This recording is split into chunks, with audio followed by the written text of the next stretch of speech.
एक शख्स जो अपने आप को बड़ा फ़लसफ़ी और दानश्वर समझता था, इमाम शाफ़ी रहमतुल्लाह अलैह से बहस मुबाहिसा करने लगा। कहने लगा, इमाम साहब, अगर शैतान को अल्लाह ताला ने आग से पैदा किया है, तो फिर जब उससे आग में डालेंगे तो उससे कैसे तकलीफ़ होगी, जबकि उसका ख़मीर ही आग से है।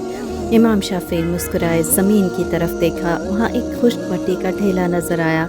ढेला उठाकर इस शख्स को दे मारा। उस शख्स के चेहरे पर गैज़ व गज़ब की अलामात ज़ाहिर हुईं। इमाम शाफ़ी रहमतुल्लाह अलैह ने नहायत इत्मीनान और प्यार से कहा, लगता है तुम्हें मेरा ढेला मारने से तकलीफ़ हुई है। उसने गुस्से से कहा, हाँ क्यों नहीं, आपने मुझे तकलीफ़ दी है। इमाम शाफ़ी रहमतुल्लाह अलैह ने फरमाया, ये कैसे मुमकिन है कि तुम मिट्टी से बने हुए हो और तुम्हें मिट्टी से तकलीफ़ हो। इस नाम नेहाद फ़लसफ़ी को जवाब मिल चुका था। बहस और झगड़ा ख़त्म हो गया। उसको मालूम हो गया कि शैतान आग से पैदा हुआ है और अल्लाह ताला आग ही से उसे सज़ा देंगे। सुभान अल्लाह।